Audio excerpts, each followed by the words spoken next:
All right, we're recording. I'm going to start the video.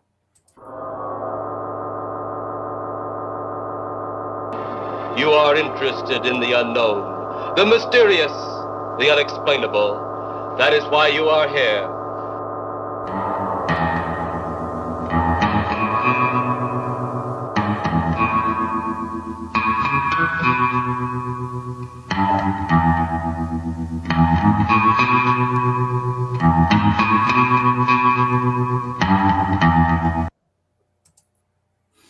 Welcome to the Code Rad Show. Tonight we are talking about fan conventions. Why do people go to them?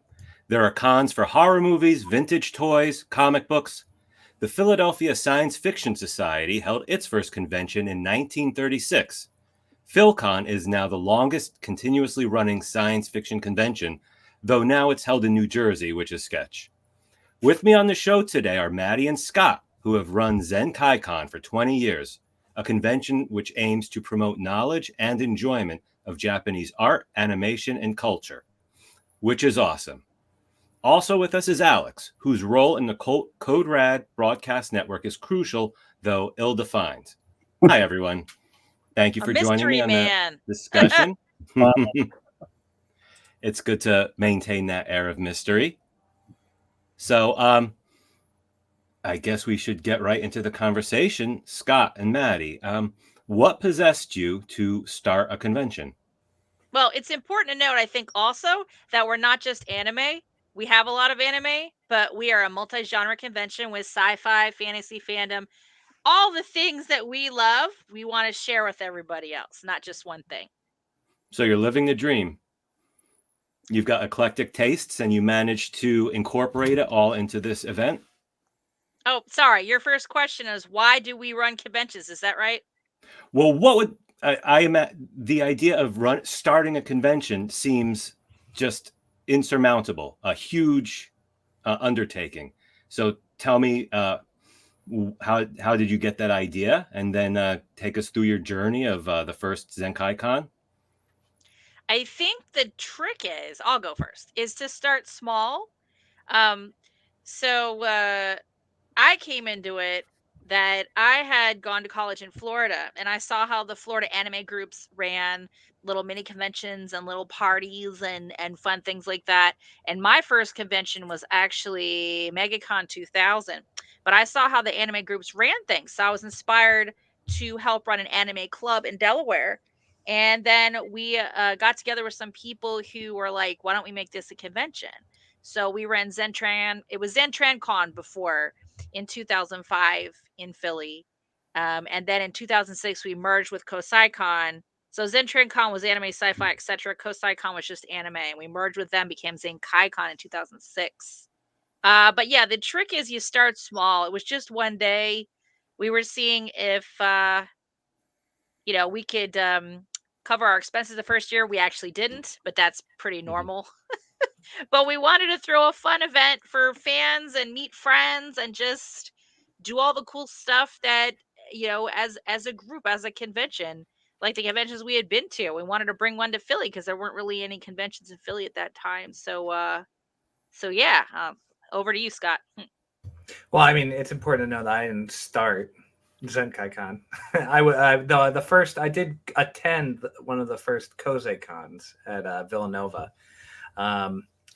But why? I mean, usually, community is always what I liked. Back in college, I was part of an anime club at Rochester Institute of Technology, and it had like 300 people in it. And like, you just can't, it's hard to build that size and dynamic of a community. So like a convention is just a great way to just get everybody that has similar interests and, just similar interest in the same area. So, I mean, a convention is just a nice way of doing that. Now, I think now it kind of converts as you get older into fandoms. Like it probably early on, it's like, oh, new things. Let me check out, back in the early 2000s and late 90s, right? You were like, oh, what's the new stuff coming out? But now that it's easy to find out like what's already there, with the internet, it becomes more of a, just seeing lots of people that and just building a community of people, and as you get more mature, I feel like you want to give more back, and that's probably what happens to a lot of us. Is we end up being like, how can we do more to keep this convention or keep this thing running so that maybe even the next generation can enjoy it? And that's kind of like where we are.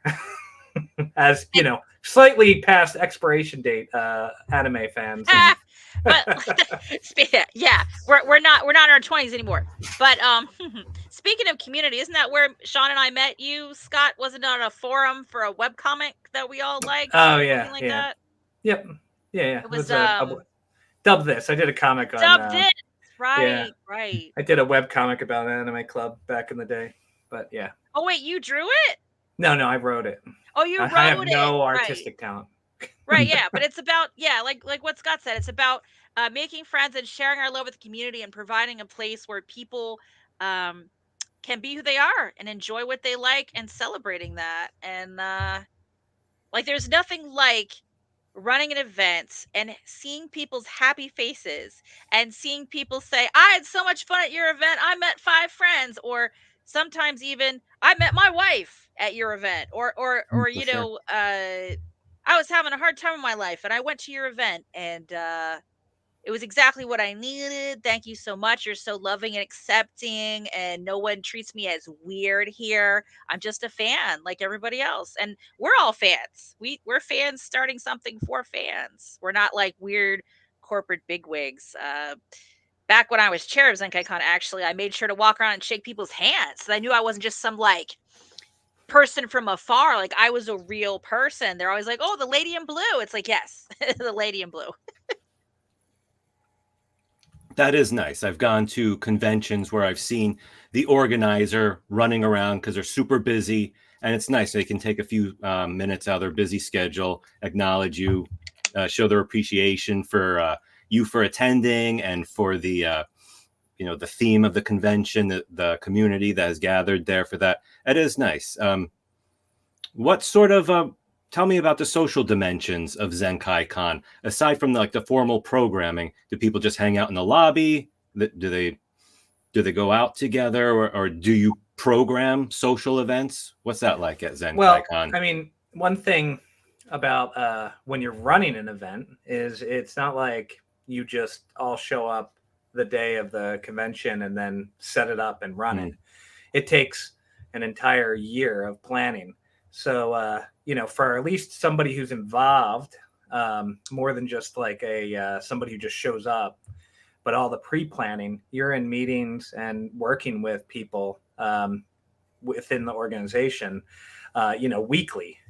So it's one way to become close and have a whole bunch of friends and people. I mean, we all are working, but we're all working for free. and yet you have weekly meetings all year long? Oh yeah. Wow. Mm-hmm. Yeah. Well, I wouldn't say weekly, but we do have a Discord, and we're always, I have this idea, do. Like, what about this? And the upper leadership, we're always chatting about. Well, I mean, there's on our mind. just to note, like, for example, I'm on the financial committee, and we meet weekly to go over the books. So, I mean, like, it just depends on what aspect of the convention you're working with. Like the board of directors, which I'm the president of. It meets monthly, but through that whole month you're talking, and then there's the con chair and the division directors, and they might meet. They might be chatting depending on what they're talking about, like individually or as a group. So like there's a lot of interaction. It's definitely when you're up at these, when you're running a convention, you have to be able to run a team. In fact, one of the funny things is I'm a supervisor at work, but I have a very small team. But I end up using most of my supervisor training and like leadership training in my nonprofit role than I do at the job that actually pays me money. And like the reverse is true too. There's a lot of marketable skills for real world jobs you could get from running conventions as well, like team management, financial spreadsheets, docs,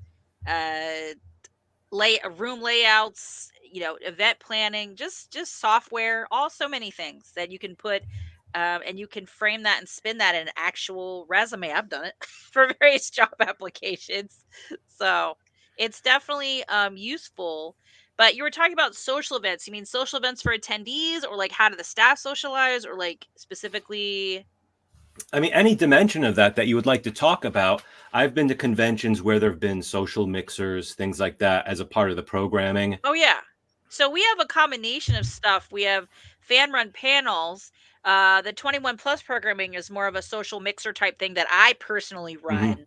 run, just for 21 and up, and it does have, a bar in addition to other activities. But there's just a variety, fan panels and workshops, and oftentimes we do convention runner meetups and we go out for dinner, or the photo shoots are a big social aspect. We don't we host the space for the cosplay photo shoots and allow people to submit applications, like we just put it on the schedule. So we do provide outlets for social meetups and things like that. Very nice. Yeah, and Lancaster is just a great town, full of stuff to do. When I first heard of Zenkaikon, I was pretty jealous because I thought it was a great event. Lancaster is such a nice place, lots of things for people to do. One of my favorite cons to go to is Necronomicon in Providence, an H.P. Lovecraft convention. And I think Providence is kind of similar to Lancaster in size. And one of the things I really like about it is that the town is very welcoming of Necronomicon. You walk around and there's bars with blackboards out on the sidewalk that say "Welcome Eldritch Horrors" and things like that. I wonder is Lancaster aware of Zenkaikon? Do they welcome you? How does that work out for So you? that's an interesting that's a funny question, because I think they always appreciated us, because, like, for one, when we're running, we're about 10% of the population of Lancaster. I mean, Lancaster is not a huge city. Yeah. It's in the middle of the farmland. But I mean, I think they always appreciated us. But the pandemic, and when we had to skip a year, 2 years, Yeah. I think that I've noticed a big change in Lancaster since then, in terms of like business leaders and the whole city just being way more interested in us. I think obviously absence makes the heart grow fonder. Right, right. They kind of noticed how much we bring to their town, and we've also made a point to reach out more to the community, and to try to incorporate ourselves more into Lancaster, more than we were probably doing prior to the pandemic. Nice. We partner with Discover Lancaster, right? We've had some of their tables at the convention, or like the tourism board, like definitely. Yeah, we love Lancaster. I think when we originally moved there, we were kind of thinking we were going to head towards Philadelphia. Yeah. But I think we kind of fell in love with Lancaster as time has gone on. It's definitely our beloved There's home, for sure. Yeah. There's so much good food there. I always say, like, I run the convention so I get to spend the weekend going over and eating at the restaurants. Right outside the door. They're just, food is everywhere. It's very easy to walk. It reminds me of Otakon a little bit when it was in Baltimore. And I had all my favorite spots mapped out back in the old days when they had the Galleria mall, like Lighthouse, that mall that just was full of a whole food court and everything, just great food. Yeah. I lost it. Alex, I've just been taking. I've been thinking about maple bacon donuts. I'm sorry. They discontinued one of the kinds of maple bacon donuts. They still have the Long Johns, but right. we were in a brief panic because we thought they discontinued all of them. But no, every department at Zenkaikon has. They have a little stash of donuts. They run over to the Lancaster Central Market and get them, and we enjoy them all weekend. Well, that's you'll find anywhere. I've gotten Long Johns from the Lancaster Central Market. Yeah, they're fantastic. I was going to say I've gone to the Roots and Blues Festival in Lancaster and was very surprised to find that there was an actual city in Lancaster. Up till then, my experience had been, Amish country, the the outlet stores out in the highway. So to find that there's this charming little city with a nice downtown, tons of restaurants, hotels, and everything is great. Perfect setting for a convention. And I'm a little sad. I think it's a little weird that cons seem to have, for the most part, left the big cities. I mean, I'm not sure how many. When I was a little kid in North Jersey, my mom and dad used to drive me into New York to go to a Doctor Who convention. That was my major thing when I was a kid. A Doctor Who convention in New York or Philadelphia, I think that would be very rare or maybe non-existent nowadays. I think maybe like single show conventions are probably a little harder to pull off at big venues. But for example, what is that Star Trek one that's going to be in Lancaster? Shore Leave. Yeah, Shore Leave is like a Star Trek convention that's going to be in Lancaster. It's not at the convention center though, right? It's at one of the hotels. Oh yeah, it's at the no, not the Holiday Inn. That other. The Wyndham, like it's down the road, I think. Yeah, but I mean, honestly, I think there's more geek conventions like comics, gaming, different genres in some of the bigger convention centers these days than there has been. At least they're more regular. I mean, Philadelphia is hard. The convention center is just a hard convention center to be in. It's a very logistically challenging for a nonprofit, non-business. But like PAX Unplugged is in there. I know they just had the Wizard World had just they became when they some other. Mm-hmm. There's a lot of Galaxy Cons around now. I wonder if that's a Wizard World offshoot. I forget. Yeah, I mean, there's a big difference, I think, between like the for-profit cons and the non-profit cons. Just in how, their ability, in one, you're very industry focused, very, trying to make sure you're making money, where the other one, it's more just for the love of the stuff you're doing. Like where Zenkaikon is a nonprofit. So all the money goes back into the convention or keeping the convention from, being fiscally, stable. So like, we're all doing it for the love of it. You almost sound crazy when you talk to people and tell them how much work you put in to these events, and you're not getting paid for it. Yeah. It's funny when you work on like in terms of, we get food and hotel room and free badge and free T-shirts. So and love, they pay us, in non-monetary items. They take care of us. So, but yeah, it's truly a labor of love. And there's a lot of conventions. I would say like, there's like different other genre conventions where you can see that just the people are in it not because they're trying to make money, but because it's just something they love. You see that with like conventions like MagFest. PhilCon's a nonprofit, I believe too, right? I believe. It's gotta be. Yeah, I would think so. I know for sure. And those guys, if you've been doing it for like 70 years, right? Like 80 something years. Yeah, it's a lot of years. Yeah. So it's definitely a labor of love.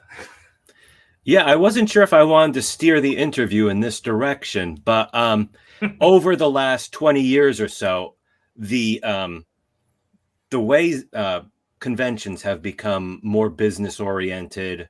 They appear to be more profit oriented, whatever. It's very noticeable. When I first moved to Philadelphia, the Monster Mania convention seemed to be much more fan oriented. You could just walk into a panel room and there'd be Bruce Campbell sitting there. You could sit down and you could even ask him a question if you wanted to. Now you have to pay, $500 VIP pass to get into, get anywhere near Bruce Campbell, David Tennant. It's a similar thing at Doctor Who conventions or Wizard World or wherever David Tennant goes. Do you have any thoughts about that? I would think that these nice fan-run, family-style conventions would seem to have a big draw to the fans. Do you have any thoughts about how that has evolved over time?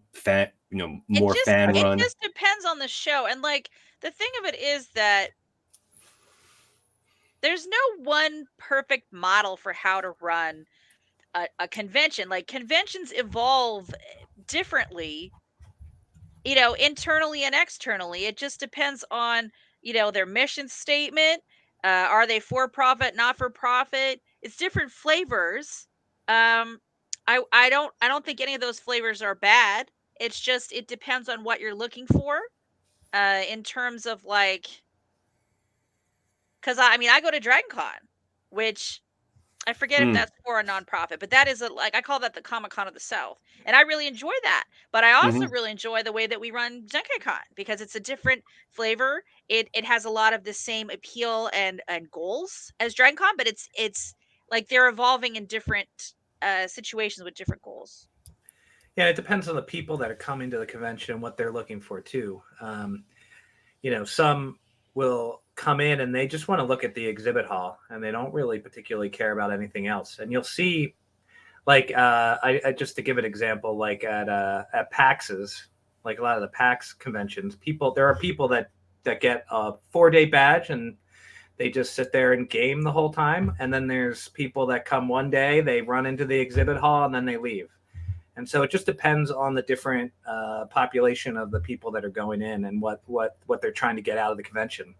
Usually when you run into unhappy people, it's people who go to a convention expecting the experience of some other convention and then find that the convention's way different. Like, if I'm going to a comic convention, I'm not necessarily expecting the type of atmosphere that you see at like an anime convention, which is way more focused on the programming and the socialization than the like diving into the bins. Well said. As a kid, I mean, probably my first obsession ever was the Batman TV show from the 60s. And so when Adam West came to Cherry Hill Monster Mania, I was beside myself. I was so happy. But then it turned out basically all you could do is like maybe get a picture with them and in the hundreds of dollars, which is just not I'm not interested in that. A lot of people love to pay for a photo op and participate in that kind of stuff, but that's just not really my interest. And different people, different strokes for different folks, right?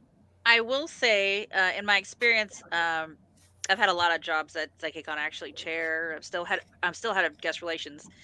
There has been movement from a model of all free autographs to pay autographs, Mhm. and I think it's just the way the industry is going. I think that I just think that the business model is changing. So, Well, I think a lot of the talent has realized there's a lot of money in like conventions and stuff like that, yes. and that drives some of the changes you see in like guest behavior and stuff like that. Instead of just being like a once or twice a year vacation, it's a way for them to make a significant amount of money. Yes, Right? they're really we're the autograph money is really helping them pay the bills, and I Mhm. totally respect that. It's just just changing industry and changing models. No, I understand. I mean, you can't just leave that money on the table. I mean, you can, but if you do, someone else will take it. And I think about the infamous William Shatner sketch from Saturday Night Live in the 80s, where he's at a convention and the fans start asking him these super geeky questions like, do you remember that episode of Star Trek where you opened the safe? What was the combination? And Shatner finally gets so frustrated. He's just, it's a famous tirade. It's like, move out of your parents' basement, get a girlfriend. And I think sometimes with I gotta how look it this seems, up. it's a hilarious sketch. It's very infamous. But I mean, I don't think Shatner would ever do that now because conventions seem to be, just such a lucrative, money stream now for people like William Shatner and other, TV movie stars. I really don't think he would do a sketch like that where he comes out and insults the fans so blatantly like that. Well, Yeah. a lot has changed since. It's also almost a natural growth if you think about it, because there's a lot of things happening at the same time. Celebrities, for example, are in more demand to be seen. The marketing of whatever project they're involved with, their agents demand them to be more visible all the time. So it's a natural thing as kind of fandoms, or I guess you call fan culture, grows and gets more complex every year, the people involved in producing and starring in things are going to be in more demand all the time. So at some point, you just see how it has to be that way. They can't do every show. They eventually have to get paid to do it. You know? And something we've been seeing recently as well. Some conventions, we don't do it, but some conventions have exclusion clauses. So if the guest is booked at a certain convention, they're Right. not allowed to be booked at another convention within X miles, within Oh, X amount of time. So so yes, it's lucrative. They want to get their name out there, which is understandable. And conventions to stand out. Some of them are cornering a market or for certain people's appearances. So Yeah, and you got to figure some of those conventions, a lot of the bigger ones that get a lot of press are they're just a big dealer's room with a whole bunch of guests, and Right. that's like pretty much the whole draw of their convention. At least yes. from our perspective, we try to build more of a community around our convention instead Yes. of being just based along these what big name guests we can get, right? Oh yes, yeah. Like we try to offer a variety of things. That's why we make sure that we have enough real panel rooms, not like tiny little rooms Mhm. that you can't really do a lot of activities in. So Who comes up with the ideas for the panels? What's that process like? So for a lot of years, I was the head of live programming for you asked the right Zenkaikon, and person. then I was the director of programming. And I only 2 years ago, when I took over as president of the board of directors, I gave up that role. And that's probably one of the hardest things that you can find to do when you're volunteering with an organization. The leadership is giving up power over something. But what it depends. Conventions have multiple ways that they do their programming, but the way that we've always done it is we've petitioned people to give us what they want to talk about. Like every year, I submit a best Marvel Comics panel. I do it every year. I was head of panels, so of course I get picked. So And my your panel Star runs Trek every shirt. time. You do it in your Star Trek shirt. Yeah, but my point is we're guided completely by our fans. And some of our guests that are submitting stuff as well. But it has both positives and negatives. One of the problems that you end up is sometimes you're not necessarily chasing what is popular at that exact moment. You're chasing what's popular like a year ago in terms of what content you're putting at the convention. Because people will be like, why don't you have, like when My Hero Academia was coming out, like we didn't have that many panels for that because it was new. So like people hadn't really created like their academic panel on the theory craft of comparing My Hero to American comics or something like that, right? And when I was a panel host, when I was picking the panels with a group of people, we would evaluate them, and our emphasis was on educational and also fun panels, but like we tended to stay away from ones that were just going to be somebody like just saying names and having people cheer, you know what I mean? Like we were focused, our panel content has always been where we really focus on our educational part of our mission. So we're generally trying to hit those topics, and that it's complex because you have to have enough people picking the content, because we would get like 300 some submissions and only be able to have about 100 panels. So you don't want them to all be me, or it would be all Marvel Comics, giant mecha, and like random sci-fi stuff, right? Like so we try to have a diverse group of people look at it. And I also always try to, when I was evaluating panels and picking, always pick things that looked interesting, even if it wasn't something that it was interesting directly to me.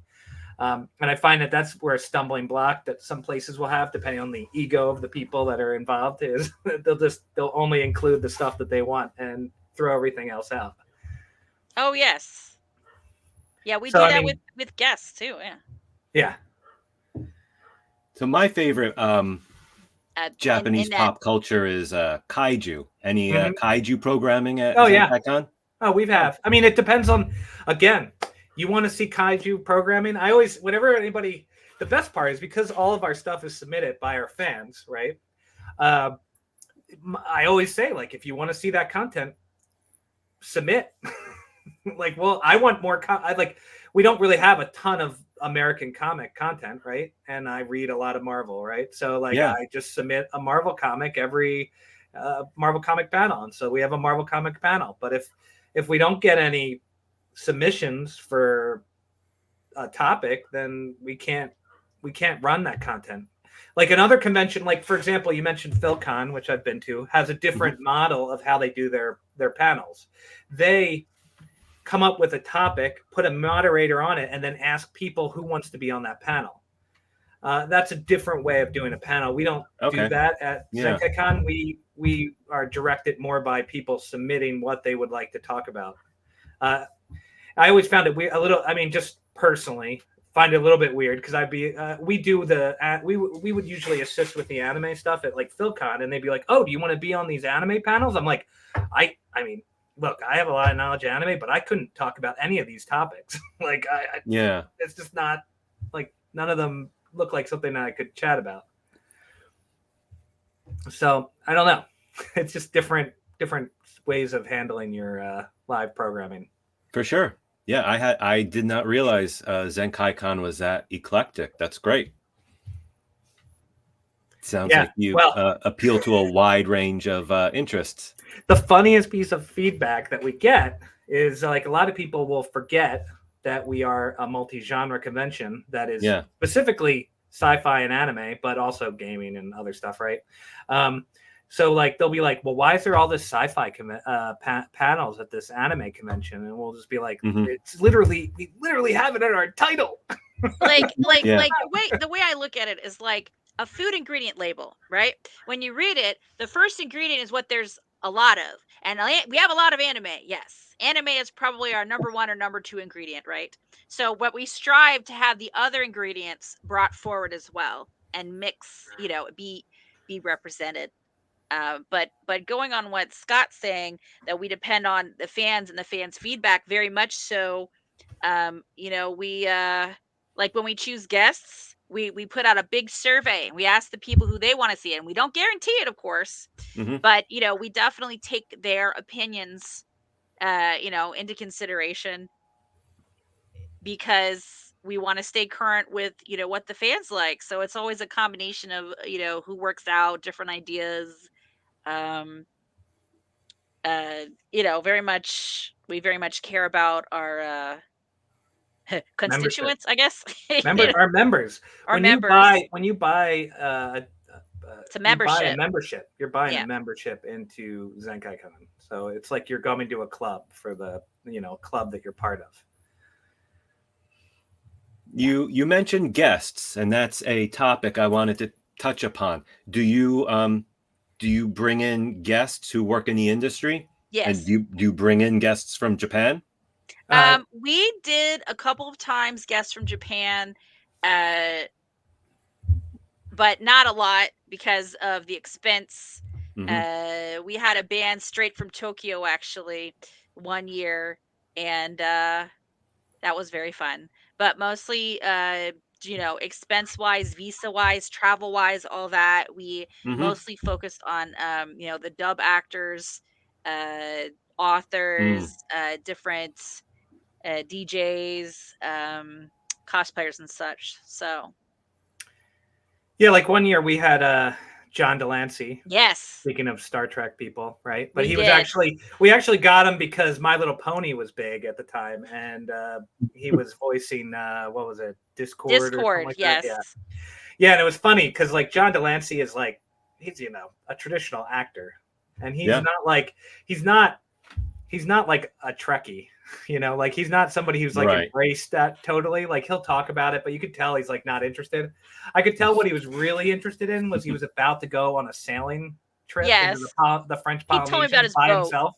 Yeah. So you could like, it was kind of funny because like you could go up to him and be like, and start talking about sailing, and you could get like really animated, but like talking about like Star Trek, he's like, oh, yeah, I've answered this question like 5 million times. I mean, and he's has a lot of fun with My Little Pony as well. He was showing me a few songs that he was doing. But yeah, we've had Winnie the Pooh, Jim Cummings, He's also Darkwing Duck and a lot of other. We had a really special panel with him. The Disney Afternoon.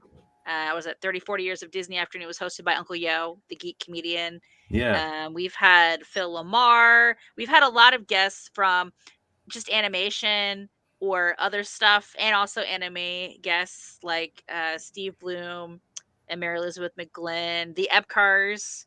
We've had them a bunch of times. So we just look for a variety of guests. We had a longtime author guest, C.J. Henderson, bless him, who's no longer with us.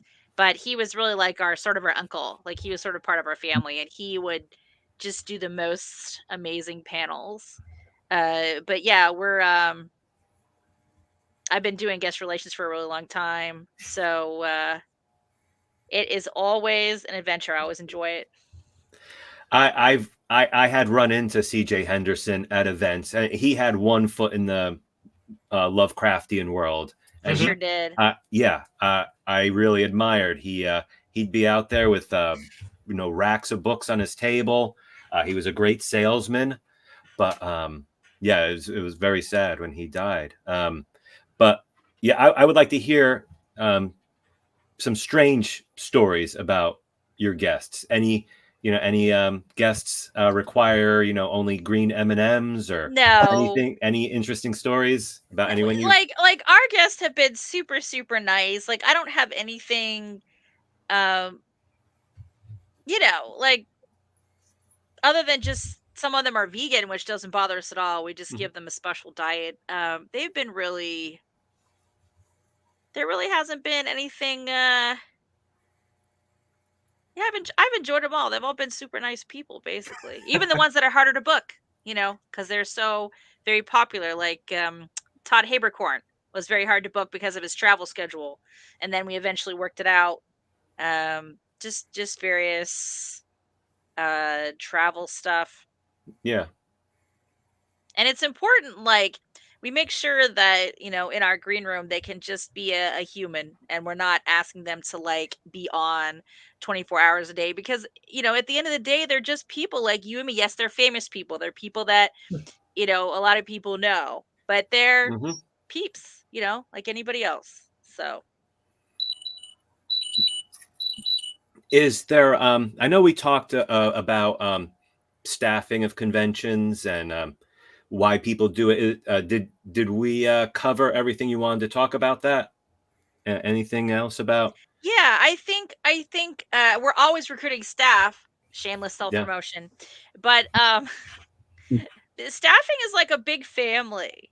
You get very close with people, you're working with them, you're making magic happen, you're making wonderful events happen, and you're, having a lot of fun doing it. So, we always recommend people check out our various staff positions. Are they open right now, Scott? I forget.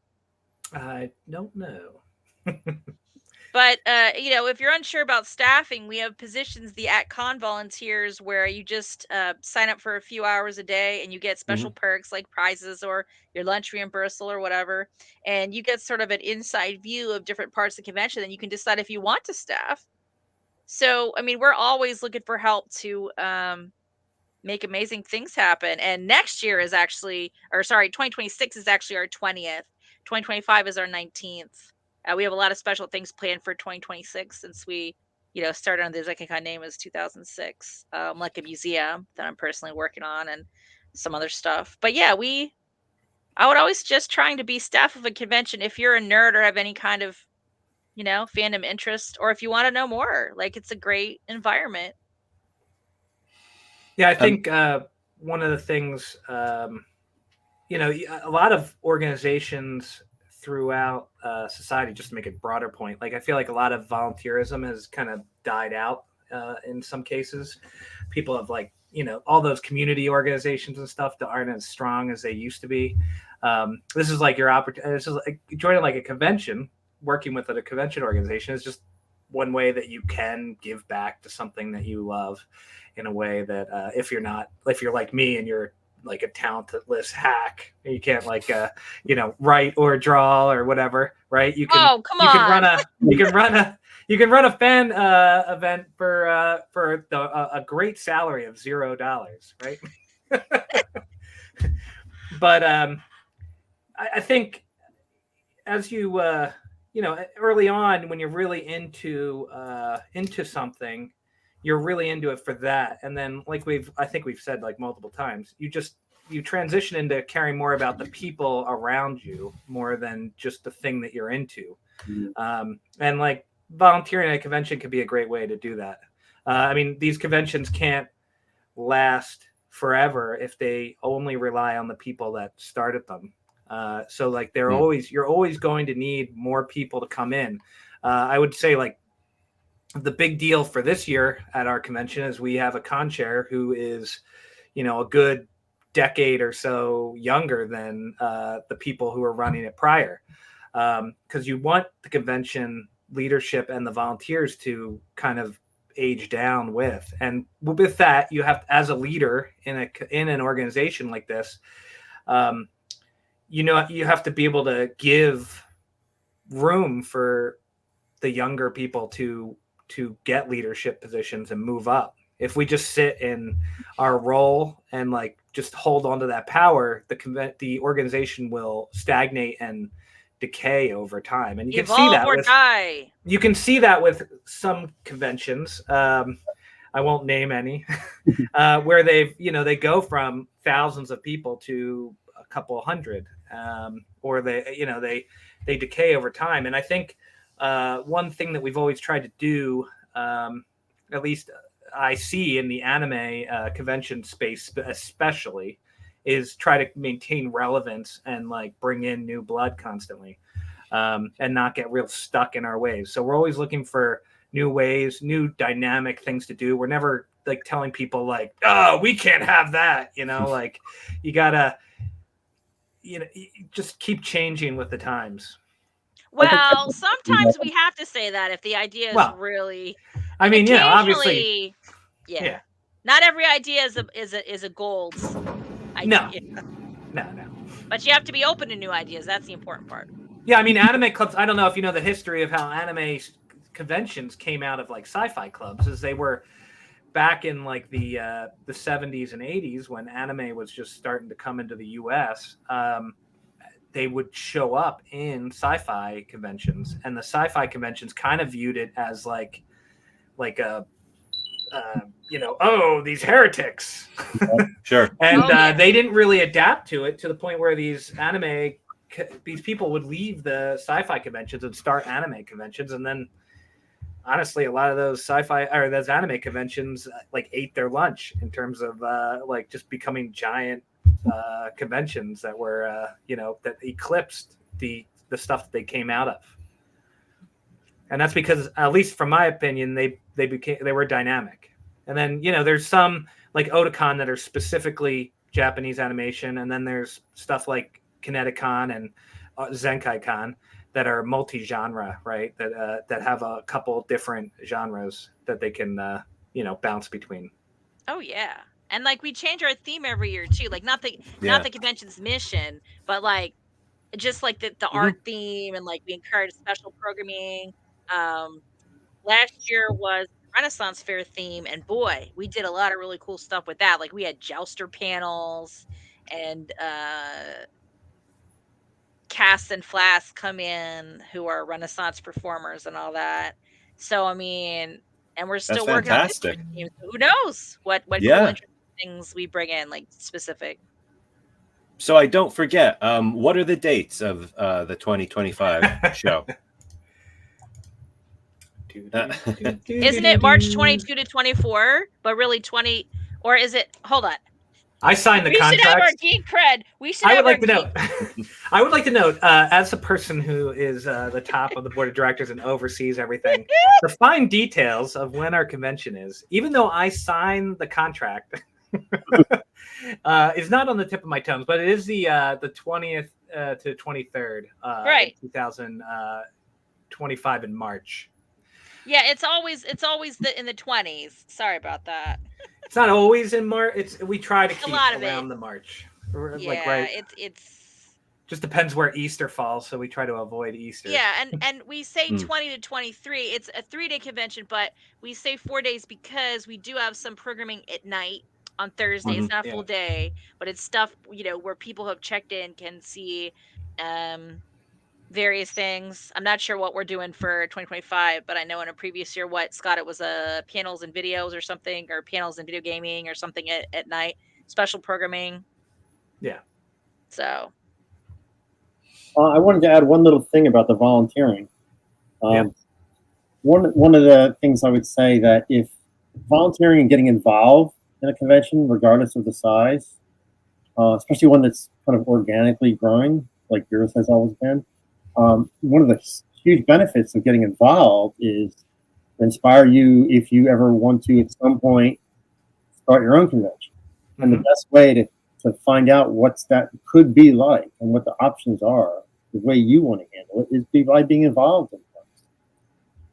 I'll also make a little pitch saying yours is great for that purpose, I think, because not only do you organize things very well and manage things very well, you do have that flexibility where you really are working with your base, so to speak, to develop new ideas.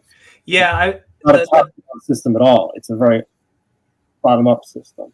I've seen. And we started small. You know, 1 day free show, eventually 2 day, 3 day, 3.5 day. Like, yeah, growing small is very important to have a solid financial foundation.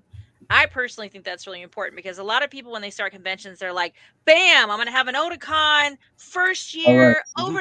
And it's like, Rome wasn't built in a day. Even Otakon, well, I don't recall how many days they were, but they weren't as big as they were now when they first started. Like it was, you know, they did grow. So I think it's just, you know, be mindful of that. So yeah, that's viewers out there. If you want to get involved in a convention, just because maybe one day you want to run one, these guys are the best that I've met so far. Oh, thank you.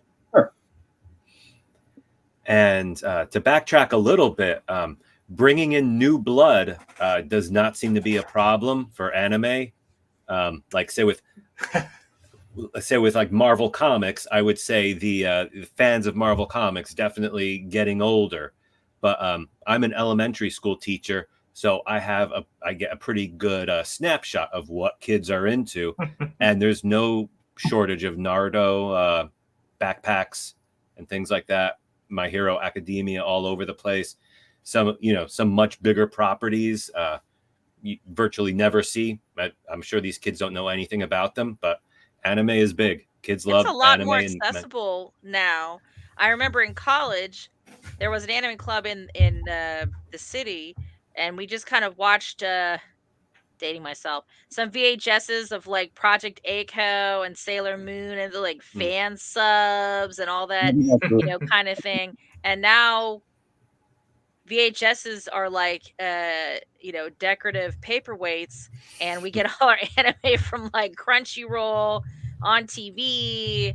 And what DVDs are being phased out as well. It's mostly like Blu-rays and streaming everywhere, and like simulcast the day the anime airs. It shows in the US, so it's everywhere.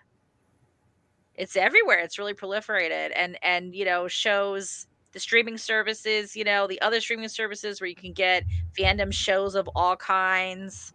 Or let me think. Was there DVR back in the 90s or before?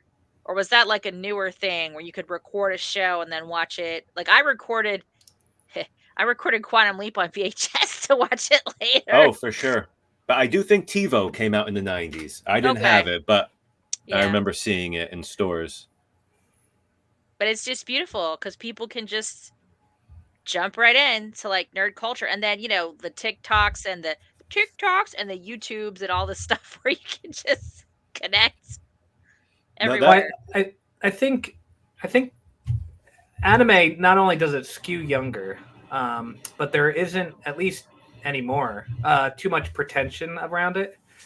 So in general, the people tend to be pretty welcoming to new folks coming in, you know, just from all diverse backgrounds. And there isn't like there's not a whole ton of gatekeeping. I think there was a little bit back in the VHS days, but these days when you had to get your first gen or second gen fan sub from Japan and you had somebody fan sub it.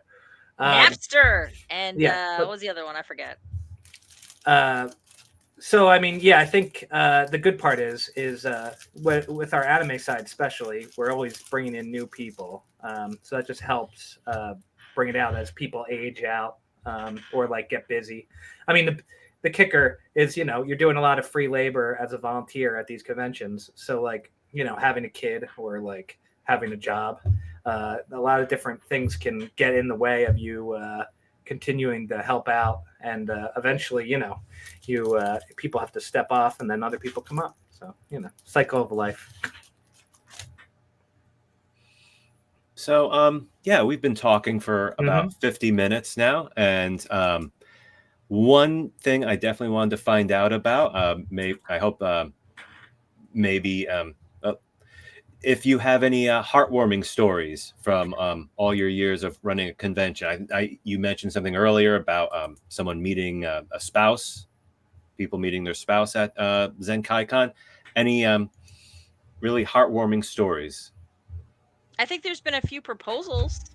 Yeah. There's been people who wanted to get married at our con. There's been And have you done that?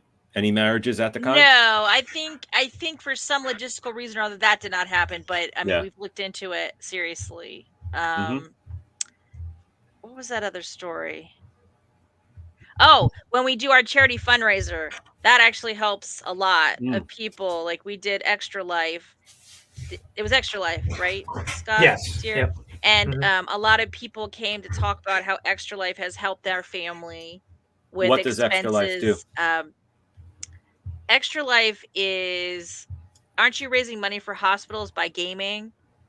Or is that's Child's Play as well, right? But Extra Life is... If I remember correctly, yeah, they raise money for, actually, I thought it was about promoting, I could be wrong, because I know about gaming in educational purposes and to help people with, social issues. I think that's a big part of it. Yeah, it's the Children's Miracle Network hospitals. So they specifically raise money for sick kids. That's one of their primary things. So we had a lot of people come and to the auction actually and share different stories about how Extra Life has helped them. Uncle Yo, one of our longtime friends and guests, who's a geek comedian, he's also a licensed social worker. So he does a lot of panels now about I believe one panel was about trauma in Naruto and some other stuff. So he's relating fandom to social and mental health topics, which is really amazing because it really helps people sort of, understand the media. Let me think. We definitely had some heartwarming moments when we had the voice actor for Winnie the Pooh, Jim Cummings, and the various fans that he met. People really excited to meet him. Oh yes, people were very excited. Yeah, there were some kids especially and adults and everybody that just. What on a volunteer side of heartwarming, I find it very interesting to see people who have staffed the convention for decades and their kids come as like 5-year-olds or 3-year-olds, and they're staffing the convention, and now their kids are staffing the convention. So you now have multiple generations of volunteers, and it's cool to see it as like a family enterprise. Oh, it really is. Yeah, and I know what are we saying? Your daughter's future convention chair or something like that. Yeah. Like my staff and best friend Jackie, she's my assistant head of guests. Her boy now works in the guest department. And he's, graduated college. It's been that long. So cool. It really is a very close-knit, loving staff community. Really nice to be part of that social structure and also really just doing amazing things when we work together. Sounds great. Now, how about the dirt? Any really outrageous complaints you've ever gotten where... and maybe the staff just laughed about it, or my favorite complaint was it was from an attendee. You'll remember this one, Scott. They complained that staff were wearing Star Trek uniforms and they thought they shouldn't be allowed to wear those uniforms at our convention. Yeah, they wrote us a letter, and we're well, I mean, not unless they were actual members of Starfleet Command. We allow Star Trek uniforms. Yeah. We ask our staff to wear their staff shirts when they're on duty, which we give to them. But off duty, people wear, all kinds of things. So the two things I can mention offhand are the one thing is when people come to you with complaints, a lot of times they're coming with with the thought that you're making money off the convention. So I think so sometimes people come in hot because they feel like they're being scammed, either being scammed for some reason. Obviously not a true reason, but because we're not scamming them, right? But then when you explain to them, like, we're all volunteers, like no one's making money off this event. Like, and we all have jobs outside of it. Yeah, that they'll cool down. The other thing that used to get us a lot was parents would come, but they wouldn't be interested in what's going on. So they would go to the restaurant with the bar at the convention, or to the side of the convention, and then they would come in, and they would cause trouble. These parents of the kids, people, they would come in and be a problem for us. Not the young kids causing trouble. It's the the adults that are not part of the kind really. They're just there because they have to be the ride later. So they sit there at the bar and then cause definitely trouble. a story we all know that one. Yeah. So I mean that sort of stuff. Yeah. My mother took me to many Doctor Who conventions when I was a kid, but she wasn't a drinker, thankfully. I mean, personally, part of what I love about it is doing some of the firefighting work. Being called in when there's some issue that you need somebody to come in and mediate or work. And I really can't go into those issues, but I mean, that's what's interesting to me is when you have to come in and mediate some weird dispute and just get everybody on the same page and calm down. And you enjoy dealing with those kinds of situations? I kind of do, yeah. Wow, yeah. My favorite report when I was chair, let's see, I misheard something over the radio, and I thought they were saying that clowns were attacking people or something, and I thought they were saying that there was some person of interest who had a pig hat and a pig dress. It was a pink hat. And that whole misheard thing was just hilarious to me because it's like, oh yes, we have a complaint that a clown in the artist alley is harassing someone. And it's like, a clown. Okay, let's go see this clown. It was misheard. Even on the best radio, sometimes the game of telephone is not perfect. Yeah. This is 2008, 7. And it was lovely because at first when you start running a convention, you don't have a lot of staff and you don't have a lot of stratification of the staff. So I had 7 jobs. I was everything. I was head of reg. I was chair. I was good, and so you don't get a minute to sit down. And at that point at the convention, I had 2 or 3 hours where nothing of interest happened. So I actually logged into my RPG game. I was still on call, but I was just playing a text-based RPG game for an hour and a half to 2 hours, and everything was cool. And I'm like, yes, we've evolved. I don't have to be on my feet every minute of the day. I can get fewer blisters. Aha. Now we have hundreds of stabs, so we're really good. But when you first get started, it can be a lot. No doubt. Well, Alex, do you have any questions you're dying to ask? I a lot of convention experience, either as a should we say how we know Alex? Because that's an interesting story too. But you go first. Undoubtedly. You can do that if you want.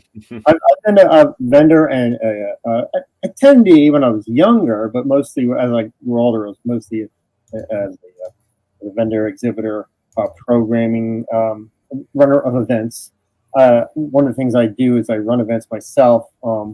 Nothing quite as large as a convention, though. I've done a lot of corporate stuff for companies that are pretty big, that are kind of like conventions in a way. They have multi events going on at the same time or different tracks, whatever. So I'm kind of like adjacent to what you guys do. What was the question? Was there a question? No, it wasn't. Oh, if you have any questions, but I definitely want to tell the viewers how we met you. I just, as I kind of repeating here, but it was one of my favorite convention experiences was that Zenkaikon I went to as a guest because, like I said, I've been to many before and never seen one that was organized that way. I mean, people are human. You know, conventions is an impossible task for anyone to run, whether they're as a new con or an older con. I get that. So, you know, when things go wrong at conventions, I used to tell people, I did a lot of board game conventions too. And things would go wrong a lot. And I would say to people, hey, don't get mad. You know, it's just a convention. You're having fun. It's like a vacation for you. Like I would tell other vendors or attendees, you know, this isn't work. You know, nothing can really go too wrong at that convention. You know? You're basically having fun with your hobby or whatever, your fan base. But so when things go wrong at conventions, I don't take it, you know, I give a lot of leeway, you know. But on top of all that, I would say Zenkaikon seemed, at least on the surface, incredibly smooth and also very positive.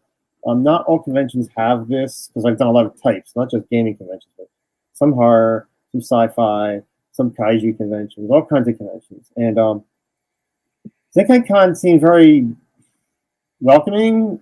I want to say family friendly, perhaps, and just a very positive vibe. A lot of other types of conventions, the genres of conventions have a different vibe in general. And, but even among anime conventions, I think yours is very welcoming. So that's why I said people who want to volunteer and maybe get involved in the convention world is a good place to start, is with Zenkaikon. But I don't have a question. Yeah, do you still work with Mr. Buckethead? You still in contact with him? Well, he's generally a fictional character, but I yeah. know, but I was trying to I wasn't sure, you know. Yeah, I haven't done a Mr. Buckethead related project in a while. I mean, I was doing some comic books with Mr. Buckethead a while back, and that's I think where I left off. And I did a game, or actually a couple games featuring the characters. The characters are still out there. It's been a few years before I did anything with them, but he hasn't made a live appearance in a while. That's for sure. Yeah, you were one of our first guests, I believe. What, 2005 and 2006? We had Alex and Mr. Buckethead to our convention, taking celebrity photos and promotional table and panels and stuff like that. So remember that show? Yeah. I guess I was. We were all crammed in the rotunda, like one room. Yeah. Oh my god, I forgot about that one. People are sharing pictures for that, because I'm gathering stuff for the 20th anniversary museum, and there's so many pictures of that little. Right. A curtain to separate the game room part, and a curtain for the video room part. Like it was very. That was one where I was sitting next to Corinne Orr. Yeah. It was a pleasure to sit next to her. Yeah, we had Peter Fernandez with her as well. The next couple of years before he passed away. Oh, so. Right. I remember Corinne and I hit it off really well. We stayed in contact for years after that. Yeah. Oh yeah. Yeah, have you heard from her lately? I haven't seen her in the news lately. I kind of lost track. Yeah, for the viewers, Corinne Orr and Peter Fernandez. Corinne was Trixie and Peter was Speed Racer, so they were in the original.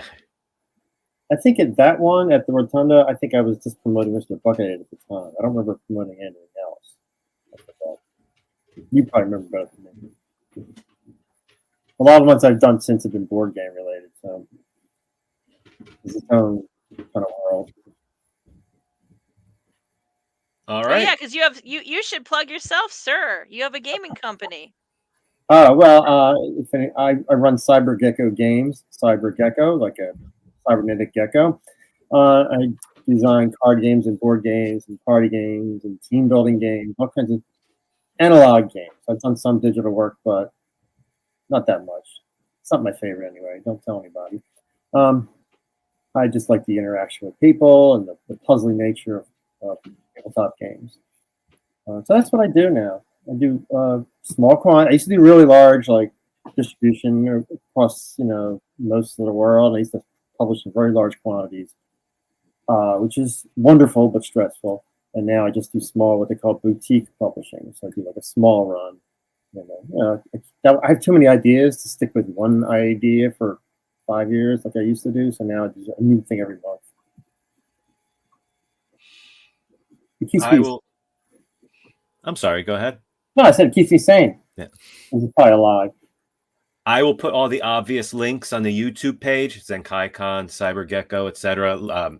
Let me know if there's anything else you would like me to, any other links or information you'd like me to put on the YouTube page. I hope this video should be up pretty soon, and we can all promote it. Thank you so much for inviting us on your show. No, thank you. I think this went fantastically. You guys are great. Thank you very much, Maddie and Scott. Great to have you on. Alex put this together. I could never have done this myself, so thank you, Alex. I think it was a great episode, a great start to this channel. So thank you, everyone. Yes, thank you. Thank you. Have a great holiday weekend coming up, and I will see you around. Bye, everyone. Yeah. Bye.